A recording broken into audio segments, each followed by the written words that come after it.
شکر ہم خدا کی ذات کا، خدا کی ذات کا نیا پھر دن ہوا۔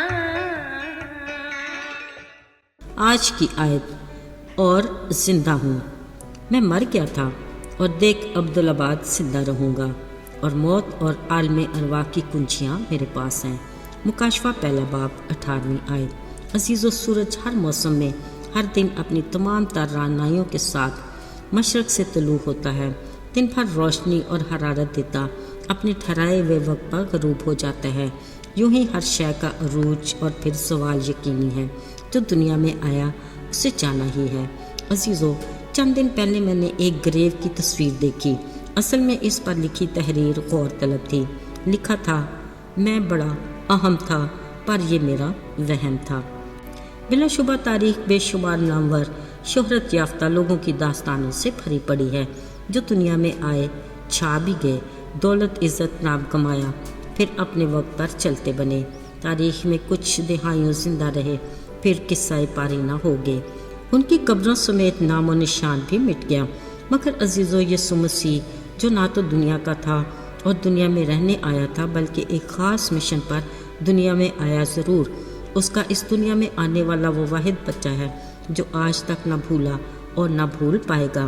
اس غیر معمولی بچے کا پیدا ہونا بھی عجیب، یعنی کنواری مریم سے پیدا ہوا۔ ایک سرائے میں جانوروں کا چارہ کھانے والی چرنی اس نومولود کا بچھونا بنی۔ اس کے پیدا ہونے کی خبر آسمانی مخلوق یعنی فرشتوں نے دی۔ دور دراز سے اجنبی اسے سجدہ کرنے آئے اور اس کا دیدار حاصل کیا۔ عزیزو، اس پیدا ہونے والے بچے کو دیے گئے تحفے بھی بہت ہی عجیب تھے۔ پھر اس بچے کا زمینی زندگی کا دورانیہ اگرچہ مختصر تھا، مگر اس نے اپنے معجزات کی بدولت بے پناہ شہرت پائی، لوگوں میں اتنا مقبول کہ ہر وقت اس کے گرد بڑی بھیڑ لگی رہتی۔ حق اور سچ کی تعلیم دینے کے باوجود مذہبی لیڈروں میں ناپسندیدہ بھی رہا۔ اصل میں اس شخصیت کا دنیا میں آنے کا مقصد ہی کچھ اور تھا۔ وہ ایک خاص مشن کے تحت آیا۔ اس کی تکمیل کے لیے اس کی زندگی کے ایام کربناک تھے۔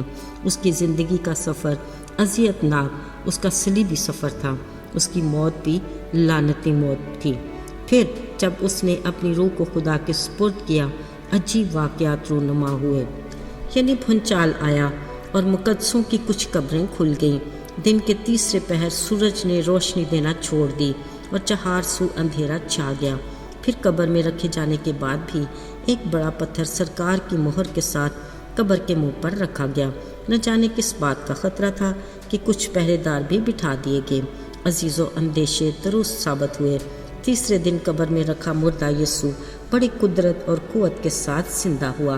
ایک بار پھر قدرت لرزی، بھونچال آیا، سرکار کی مہریں ٹوٹ گئیں، بڑا پتھر لڑک گیا۔ پھر آسمانی مخلوق یعنی فرشتے نمودار ہوئے۔ اب خالی قبر اس کے زندہ ہونے کا ثبوت بن گئی۔ پھر 40 دن تک 80 بار لوگوں اور شاگردوں پر ظاہر ہو کر اپنے زندہ ہونے کے گواہ بنائے، اور کئی لوگوں کے سامنے زندہ آسمان پر صعود فرما گئے۔ عزیزو، یسوع مسیح دنیا میں آنے والی وہ واحد شخصیت ہے جو تاریخ میں ناقابل فراموش ایسا واقعہ ہے جو آج تک ہزاروں سال بعد بھی کل ہی کی بات کی طرح تازہ ہے۔ ایسی نایاب تاریخ اور وہ ہستی جو کبھی قصہ پارینہ نہیں ہو سکتی، جس کی یاد ہر سال خوشی کے ساتھ منائی جاتی ہے، جس کا ذکر زندہ کتاب مقدس میں واضح ہے، جو کئی زبانوں میں لکھی گئی تاکہ ہر علاقے کا شخص اپنی زبان میں اسے پڑھ سکے۔ عزیزو، یسوع وہ واحد ہستی ہے جو لازوال ہے، جو ہر دور ہر زمانے میں ابھی تک عروج کی بلندیوں پر ہے اور رہے گی۔ اسے زوال نہیں، وہی ابتدا اور وہی انتہا ہے۔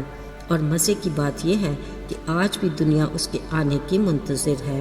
عزیزو، یہ غیر معمولی شخصیت خدا کا برا دنیا کا نجات دہندہ ہے، جس نے ہم سب کے گناہ اٹھا لیے، صلیبی موت گوارا کی، اپنی قیمتی جان کا کفارہ دے کر بڑی قدرت کے ساتھ موت اور قبر پر فتح پا کر زندہ ہوا، اور ہمیں نجات کا تحفہ دے کر ہمیشہ کی زندگی کا وارث بنایا۔ عزیزو، آئیے ہم سب مل کر اس کے حضور شکر گزاری کریں، اپنے دلوں کا نذرانہ اس کے حضور پیش کریں، اور اسے مبارک کہیں، جس کی بدولت آج ہم آسمانی ضیافت میں شریک ہونے کے لائق ٹھہرے اور ہلاکت سے بچ کر ہمیشہ کی زندگی کے وارث بنے۔ آئیے دعا کریں۔ اے زندہ جلالی آسمانی باپ، ہم دل کی گہرائیوں سے شکر گزار ہیں کہ تو نے ہمیں ہلاکت سے بچایا، ہماری گناہ آلودہ زندگی کو اپنی جان کے کفارے اور قیمتی لہو سے پاک اور صاف کیا اور ہماری پاک خدا کے ساتھ رفاقت کو بحال کیا۔ باپ، ہمیشہ اپنے بڑے فضل سے ہمیشہ ہمیں اپنی رفاقت میں جوڑے رکھنا اور ایمان میں قائم رکھنا۔ یسوع کے فتح مند اور مبارک نام میں مانگتے ہیں، آمین۔